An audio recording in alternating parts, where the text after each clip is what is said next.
Hello and welcome to our show, Awakening, on the WGSN-DB, the Going Solo Network. I'm Tina Huggins, your divorce coach specialist and restorative mediator, and this is Joe Huggins. Hello. Thank you for joining us. So our topic today is raising kids with a narcissist. And I personally can't say that I have firsthand experience of that, although Joe does. I do have experience coming in from working with my clients and the things that they've gone through or going through in the process of going through the divorce and then being on the other side and having to co-parent with a narcissist. So tonight, we've got a series of stories and things that we're going to tell you. And of course, at the end, I'm hoping that I get to share some information with you. Reach forward and grab this real quick. That can help you in the process of dealing with a narcissist yourself. And let me get here. So, Joe, there's all kinds of stuff that you and I've talked about over the last week. Joe's actually the one that picked this topic to talk about tonight. And so one of the first things at the top of my list that you told me was the family meetings. Mm-hmm. So my ex was all about rules, lots of rules. And to me, that was overwhelming just to even know part of them, let alone if you're a kid and you got to abide by this and this and this and this. My rule of thumb was behave yourself. That's pretty general. And you really don't have to beat it into the kids. I didn't have to beat it into my kids. We never went crossways on any job. That it was just me and the kids, and I took them on work all the time at all ages from 5 years old and on up. So, but we did great. We had a good time and we got a lot of work done. But at home, it's a whole different story because you have this narcissist that you can't make happy, and they're just gonna, I don't know if they think the rules are gonna make them happy or what. Now I think they just like to be in control. That's what it boils down to. It is a control thing. Yep. So yeah, we'd have family meetings, and of course they were about rules. And it's just, to me, it's setting up kids to go, okay, kids, this is the time you misbehave and cause a ruckus, because it was so structured, and to me it was a joke, and maybe they felt what I felt about it, thinking back on it. And one time one of the kids got out of line, and they were saying something and not taking it seriously, and my ex, my now ex, she says, smack them, and I go, no, I'm not going to smack them. It was just ridiculous rules, expectations, so lots of expectations when, well, the family meetings, and there's way more topics than that on expectations, like her standards. We're supposed to be the superior clean of all cleans. And she lives. I've seen pictures of that house. And she's a hoarder. Obviously, she didn't do any of the cleaning. No. Now, she can have expectations of other people, like her kids, to clean and keep it clean. But for herself, she falls really short. Like, it should be condemned short. I've seen the pictures. Yeah. So. I've been in hoarders' houses where I think a mat should be thrown in. That's kind of the pictures. And they were recent pictures within the last couple of years. Mm-hmm. And just a mess. And then to hear you talk about her standards of cleaning, and yet she lives in that's a mentality. I have learned that a lot of narcissistic people, or people with the mental conditions of narcissism, all have a hoarder issue. I have seen it several times throughout my coaching practice with different clients. And so that's something that that I'm now discovering in my work that it's a normal kind of thing that we see hoarding aspects. And as I learned years back, that hoarders do that for protection. They do that because something happened in their life and all this stuff. They don't want to get rid of anything. And then they buy more and bring more. I've seen them where they order box after box after box from the Amazon stores and never even open them. They just have boxes everywhere through the house. But something happened in their life that all this stuff helps them feel protected. And you know, you talk about family meetings. I know my family growing up, the only family meeting we ever heard was on the Brady Bunch. That's how old I am. And then, you know, I raised 2 children. I know you had 6, and maybe it's because you have lots of kids and you need meetings, but No, I never had meetings. I never even knew they were real. You could have a productive meeting. So just to throw meetings out the window, you know, no, if you have productive ones and good ones instead of just all about the rules, then yeah, more power to you. I mean, we met with my grandparents on several occasions, and in those things we were talking about their end of life and their choices and things like that. So yeah, we've had those kinds of meetings, but not with my kids. So, and I think you covered rules, which is the next thing. Now, in the rules, I know that there was rules, we've talked about this over the years. There's rules that she had for laundry. Yeah. That caused a lot of issues because all the kids didn't have to live by the same rules. So there's chaos right there. It's unfair. There were 6 kids. Yeah, it's just more chaos. So I think they're all about chaos. That's how their mind works, and so the more chaos, the better for them. But it tortures the kids, tortures me. So what about the laundry rules? What were some of the laundry rules? So if you go down to use the washing machine and the washing machine's full, and whoever put them in there, it doesn't matter. And if you want to use it, you got to take out their clothes, put them in the dryer, put the dryer on, and when the dryer's done with the other person's clothes, you're supposed to fold them neatly and put them on the dryer. Well, okay, that's fine and dandy if everybody does that. Of course, everybody didn't have to do that because she had different rules for different kids. So it was very unfair. And I remember my oldest daughter saying, rebuttaling on that to her about how unfair it was. And they got in some big argument. And I remember it escalated in about 10 seconds to, okay, young lady, you got a week of being grounded. But mom, okay, you got 2 weeks. And then it's just all frustration. And then she is up to a month in a matter of seconds. And then with the same daughter, there's another situation. Well, then I didn't finish the story, but she ended up kicking a hole in the drywall, and it was a huge hole. Your daughter did. My daughter did. Yeah, because it's so unfair. And just because the rules didn't apply to other people and they applied to her, so she felt like Cinderella. Like, oh, it's always a punishment for me. When's it going to be fair for me? Well, good luck with being fair, because I never found fairness in that relationship either. So she acted out, and I thought hey, you torture kids like that, they're gonna lash out. And other than that, if they go inside themselves, and either way, it's just not going to be productive. So and then another one I have listed here is packing of lunches.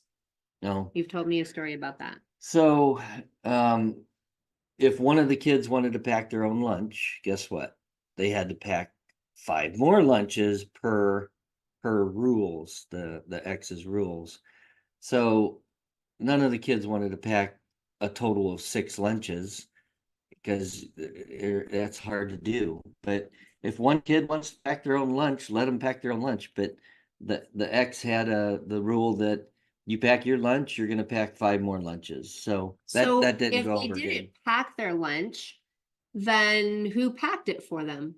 So that's another story is um, a lot of times they took popcorn and it was just microwave popcorn. And then the school called and said, this ain't cool. This is not nutritious and that kind of stuff, which I totally agree. It's not. So, but we did have a lot of chimichangas and that kind of stuff, but you get tired of chimichangas for months on end and that kind of thing. So I remember the popcorn deal and, um, I felt like I had, well, I mean, I could say 3 jobs.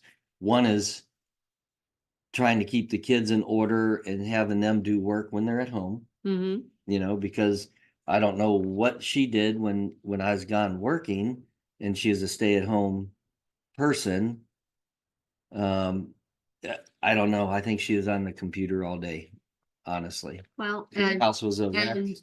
and as the sideline, I have to point out that you don't know what she did at home. These are No. your viewpoints Right, of what she may have done. right, So you don't really know what she did. I mean, things aren't always visible. I know when you got home, the house was still messy and right. I know and what things she like that. didn't do. Right. Yeah. Yeah. So you don't really know what she did. So another one of the things that's on there is, and we've talked about this, her cleaning standards. And I've seen pictures of the house. And so her standards for the kids to clean was different than how her standards for herself to clean. Absolutely. Yeah. Okay. I'm just kind of going through that. Reiterating there. And then I've heard stories of the kids standing in corners. So when I'd go to work, which were long days, sometimes I'd get snippets on what went on. And the kids would be like, I had to stand in the corner for 8 hours today. And she had them holding books like this, and if they dropped the books a little bit, then they had more time. So, I mean, I wasn't part of that punishment because I don't agree with that, of course. And it was sick, a lot of sick stuff. And I've heard stories from the kids, and it is sick. Yeah. So, and then there was a contractor that, I mean, so let's back up and why the contractor got in. So somehow your house caught fire or smoke. That's another story. It was an accidental fire. Okay. But yeah, we hired a contractor to come in and help. And of course I helped him when I wasn't at work and weekends and that kind of stuff. So he enlightened me when I got home from work and in private, and he said, Joe, you need to know what's going on when you're at work. And I'm like, what's going on? And he said, the kids are screaming and she's punishing them and it just sounds horrible. And so he it wasn't just a one time and done, so him and I decided to get a recorder. So I bought a recorder and he recorded it. And there was a lot of screaming and I don't believe she was like smacking him, beating him, but I just remember the kids screaming a lot. And honestly, I did block that out of my mind. So I'm going on a memory from a memory, not a total. My brain won't let me go back there. So, and to let you guys know, our audience, so I met Joe about 6.5 years ago. And back then, some of his memory was fresh. And so he would tell me stories back then. And over the time, he's literally forgotten some of the stories that he's told me. I have talked with some of the kids. They've told me their sides of stories and things that happened with them. And when I bring them up, then I'm able to help him go through some of the memory, because I'm writing a book about abuse. And then we have set his book about his life living with a narcissist back on the back burner right now, finishing my book, and then we'll start on his book.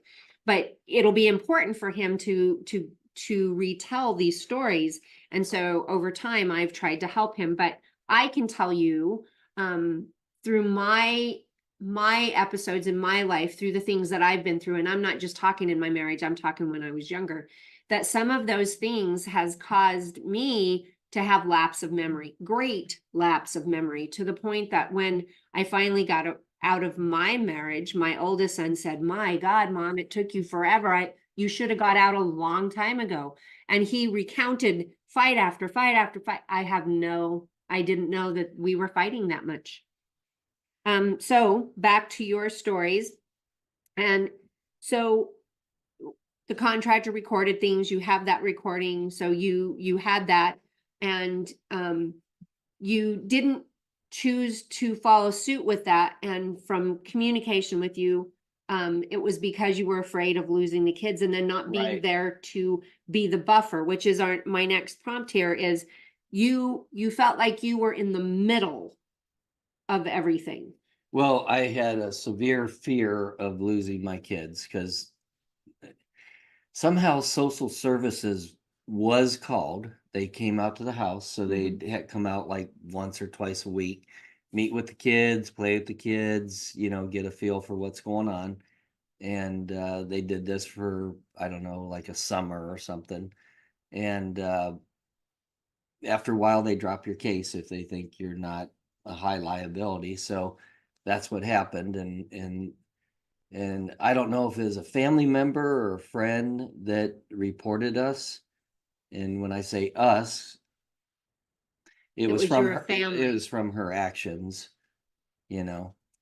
And you know what? If I had to do over again, I would get legal help and that kind of stuff. So Yes, and we'll talk about that at I the worked end. on fear, and fear guided me to, I don't want to lose my kids, so I got to keep it hush hush. So I'll bet that happens quite often. You just be quiet and you're afraid. Mm-hmm. And Joe is what I would call a simple man. I've worked with lots of simple people. In other words, that he didn't have a lot of influence from all over every type of job or field. He was very good at flooring. He excellent at numbers. My goodness, he is excellent. He can walk into your house because he did flooring for so long. He can tell you about how many square feet is in your whole house and about how much flooring you would need for your whole house just by looking at it. He also has an excellent memory. He will talk with a client over the phone. They'll say something about their address and he'll say, "Oh yeah, you had 2 dogs, 4 kids, and we put this flooring in there," and he would remember that from years prior. That's my connection. So it Yeah. doesn't really matter the person that you are as the empath, the person that has been chosen to be a victim of a toxic person. It's they will get you to believe their narrative. That's their gaslighting, that you're unintelligent, that they can take your kids away from you. And so that's what happened with Joe. And then talk about. Do you want to elaborate? I think we should elaborate on when you said that's what happened to Joe, meaning the social services didn't take my kids No, away. social services didn't. But the ex actually did take my kids to South Dakota and entered them in the She was there elementary. for a couple of months. And I think a couple months. Okay. I think and again, my memory thing is, but at least a couple months. And we lived in Colorado, so Colorado to South Dakota, that's quite a journey. And to be without my kids, of course, I was distraught. And so that's what Tina meant by, yeah, she got you convinced. She took my kids away. Yeah, she got you convinced that she could take and did. And she did. Yeah. And so and I know you had said something about this a minute ago about your ex telling you to punish one of the kids at a meeting, but she told you that more than once, didn't she? Well, she wanted more. She liked the idea of punishment. She liked severe punishment. And so what did she consider severe punishment? Well, slap them in the face. to me, that's pretty severe to slap somebody in the face, you know? Yeah. So, and I refused to do it. Hmm. I was burned out from her control, and that was the beginning of the end of our relationship, is when I stood up and just said, no, I'm not gonna do that, you know.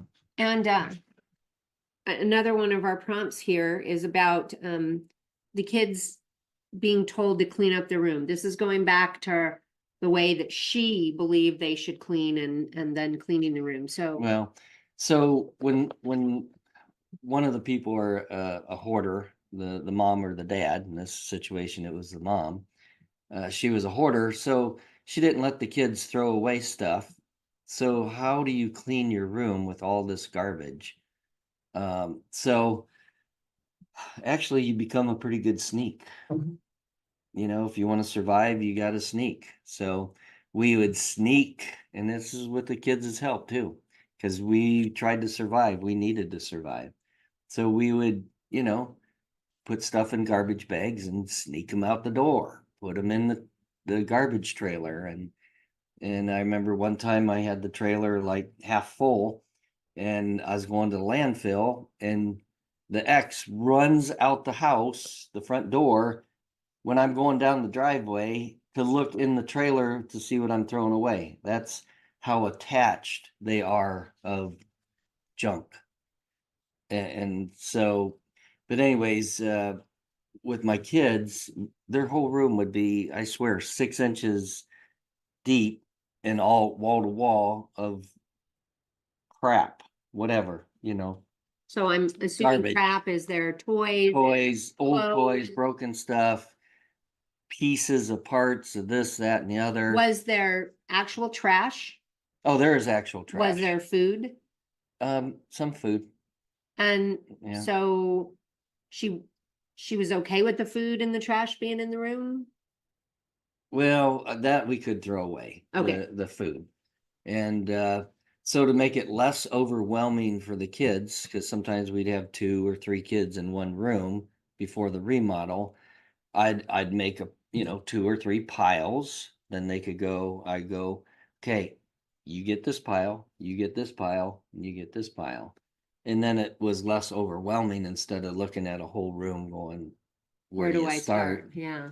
So So would she allow you to do that with the kids? I mean, yeah, that was she just was doing something else in the house, and I'd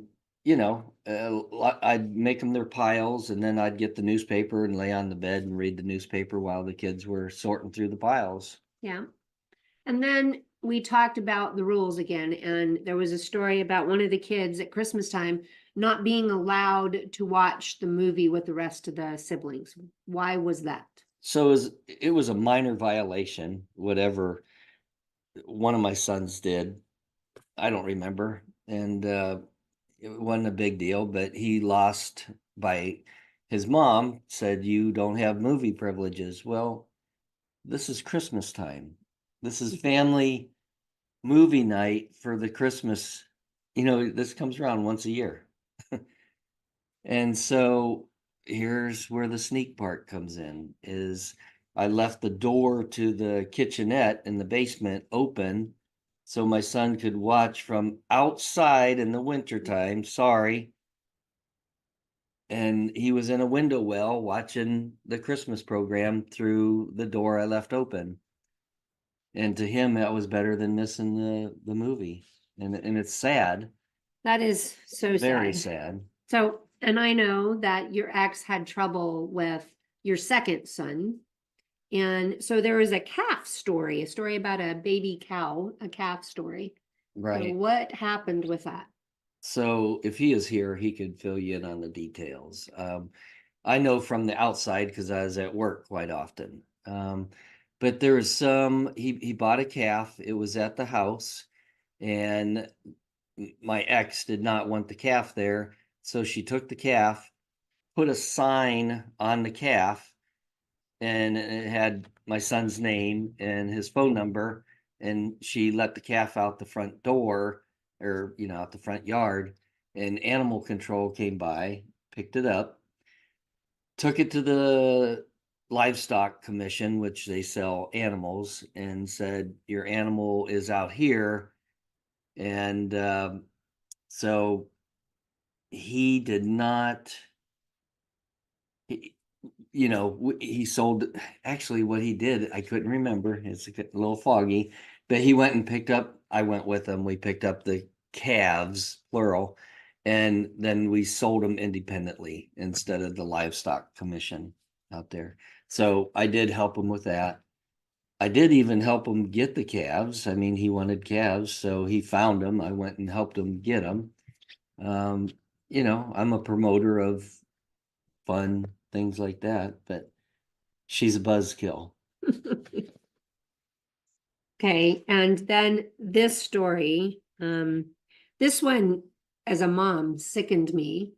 So it's an insurance story about the second child. Yeah, so the second child got in a vehicle accident, and he had insurance, and my ex was the guru of insurance and the paperwork and that kind of stuff, and she never filed the insurance thing so he could be covered. So he was independently, and he was I think 17, he right around 17 years old. So he ended up with, and I'm going to take an educated guess, it's probably 50 grand or something like that he had to pay back. Here's a 17-year-old, Yeah. because his mom didn't hand in the insurance papers and file the claim. So he worked his butt off to try to pay, and he'd go into the hospital with a couple $1,000, and then 500, and they'd say, he'd ask them, so how much do I owe? And they never could tell him the balance, because there's this doctor and that doctor and this and that, so there's so many facets, you're always getting bills, so they could never tell him. He gave up after a while, he really worked hard, and then somehow the hospital absorbed the bills. That was the From a first time. 17-year-old Yeah. kid. And she's going to teach him a lesson at 17. It's so, yeah. so, and As that a was mom, just, I find that one to well, be that was the first one. appalling. She did that to another one of my sons, and it was $1,500, and he was about the same age, about 17-ish, and she didn't file the insurance thing. This is her job. She's at home all day long. I'm out busting my butt. She could do the insurance. She signs up for the insurance, but she's the ruler. If she thinks it's legitimate under her ruling, she'll file the insurance papers. If she doesn't agree with it, you're not getting As along long with as her, then she would get the money. And I only know this story because I happen to do the books I happen to be a paper investigator for his attorney during his divorce. And so I got to go through all of the paper, and she filed insurance, anything that she could get that would come to her. She didn't cash anything because she didn't want him to benefit from any of it being marital, but she would do that. And so when it come to the kids, and part of this is stories from the kids, that she just said, that's your punishment. And as a mom, I could not have done that. It's burying a kid with punishment. And the second time it happened, I actually went out and helped cut trees and that kind of stuff with him, because he was getting paid by somebody to pay his doctor bill, his hospital bill. So I'd go out for X amount of hours per day and be there and help him cut trees and thin them out. And he got that paid because it was $1,500. And okay, so we're gonna kind of shift because I want to make sure that we're leaving time for some of these. So there's a couple of stories, and I'm not really sure whether they blend together or not. No, I guess not. But anyways, tell me the story about the lotion story. Okay, so I'm a hands-on dad. Any of my kids could tell you that. And what I mean by that is, if they have a chapped face, chapped hands, and that's all I'm talking about, that those two things, I'd go in and put lotion on them after they go to bed. and put lotion on their little face and their hands and then leave the bedroom. Well, after we went through the divorce thing, of course, I'm not living there anymore.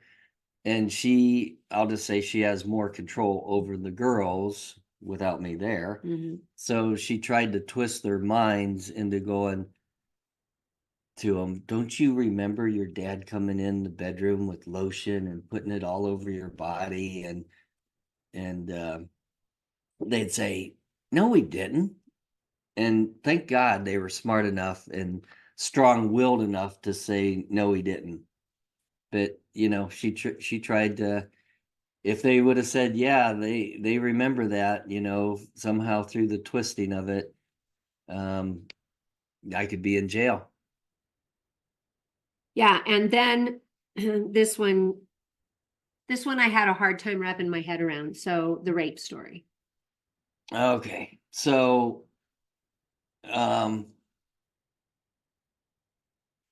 my ex, when I lived there at the house and we slept in the same bed and that kind of stuff. So this is a little bit hard to tell. But she wanted to get me for whatever she could get me for. Like if it was embezzlement of money of my own business, Which the lawyer told you you can't embezzle from yourself. So the rape thing in the ex's mind, she has to be the victim. So she looked up what rape was, and then she tells me, so when we did it the other night, you didn't verbally ask if we could do it, did you? So the only answer is no, I did not ask. Most of the time you don't say, hey, do you want to fool around? Do you want to have sex tonight? Like foreplay, Yeah. Touching, whatever. But yeah, so I said, no, I did not ask. And she goes, well, under this description, that is rape. If you did not get permission, that is rape. So through nights of not being able to get to sleep until I agreed with her, because we'd be up till 1:30 in the morning, and that's definitely sleep deprivation. And I remember Amy in the other room just Okay, we need screaming, saying, would you guys be quiet and go to sleep? Because I'm getting interrogated till I crack Yeah, right. in the other bedroom. So, but then she went and she had you tell the kids that I to raped admit her that you in front of the kids. in Yeah. front of the kids. So I'm telling all 6 of my kids. None of them freaked out or anything like that because they know their mom. They do, and so it's all it's all of the stuff that a narcissist will do. They try to have all this control to put you down. Yeah. So like I said, I don't have firsthand information directly, but I do have a few of my clients that are going through that. One specific has been working for several years to try and get 50-50 custody. And because they haven't filed, the narcissist has control, and this is the mother. She has control and says, no, you can't do this. So my advice to you is to get things in motion. So I've got one last story for you. So there was a friend of mine that she sought coaching from a police officer to help her get her children out of the abusive home. She was a nurse. She worked in one state and they lived in another, but she was in the state she worked in more than 50% of the time, so she could claim residency in that state.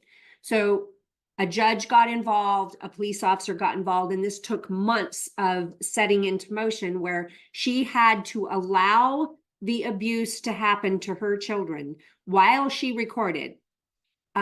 Not that she didn't, because he would beat her too if she got in the middle of it, but she had to record this. For months, she had to record this stuff.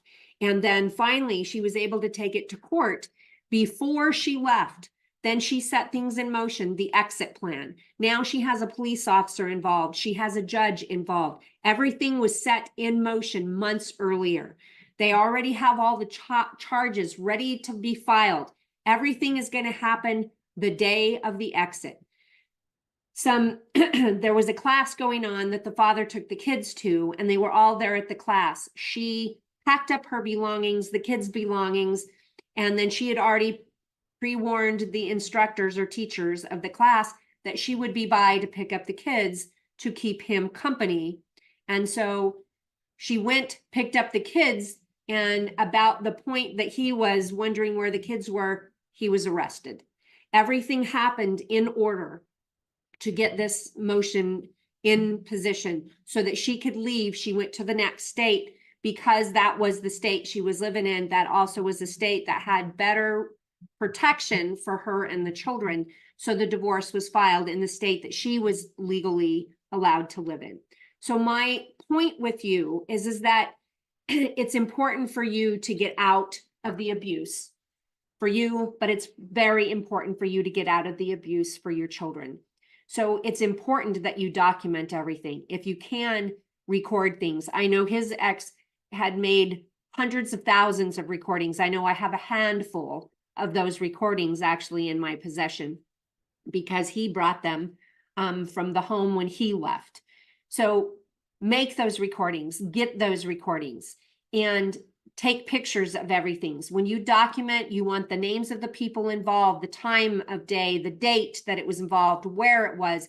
I don't want just it was in the home, it was in the living room, it was in the bedroom, it was in the kitchen. I want you to be as specific as you can be with these recordings. Okay. I want you to double and triple save these. Okay. Whether it's recordings in paper, or if you're putting it in your computer, put them all to where you can save them in one place and then forward them to a protection email. Joe has one that's 123 protection mail, or Joe123 protection mail at gmail.com. And all of the divorce information was sent there so that nobody else could touch it. Please do that for your safety. You want to get some other people involved. You cannot do this alone. You have to have a good exit plan. You have to have it timed correctly, and you have to have other people that are willing to step up and help you protect yourself and your children. Okay. So any situation that puts you or your children in danger, call 911. Make sure that you press charges against the other one. I know that's scary. You press charges, there'll be a protection order put in place, and then you seek protection with your friends and family. And that may mean just getting extra protection from video cameras and things that are there at the home. And Okay. don't drop the charges. Don't drop the Because charges. they will try to, they'll romance you, they'll do whatever. They love bomb you. They So, start back all over again. don't drop the charges. So once you start that motion, you keep that ball moving for your safety, and I recommend a divorce coach in this situation, but not just any divorce coach, one that is trained in domestic violence, one that is trained in abusive situations. Okay. I come in from law enforcement is my background. Okay. So if you are in a domestic violence situation, call the domestic violence hotline at 1-800-799-7233. That number again is 1-800-799-7233. If you want to get a hold of myself or Joe, you can reach me at my email at coachtinalynn@gmail.com. That's CoachTinalynn@gmail.com. My website is divorcecoachspecialist.com. Please make sure that you reach out, get the support. You can't do this one alone. Do you have any other? Yeah, the thing that I just say is don't drop the charges. I dropped the charges when she assaulted me and she was arrested, and I dropped them a little bit later. And man, she came back in with vengeance. And then that's when the cops were called on me multiple times because she said I hurt her or did this and that, which was not true. So, my own father was in a domestic situation where not just one, but he's been involved with 3 women. And what they do is they they stack up what the woman did in front of them and they use that to their benefit. They learn how to make marks on their arms where that looks like somebody grabbed them. There's special hoses and stuff that they can use for that kind of stuff, I guess. There's actually books out there, I'm told, by my male clients that their soon-to-be ex or their ex got a hold of these books and they use them. She used legal abuse by calling the cops and turning him in for DUI when he wasn't driving drunk. He was sitting in the kitchen and she went out to kick the grill in on his brand new truck. So we had to leave to get out of the way. And my dad was not an abusive man whatsoever, would never hit a woman. And he left.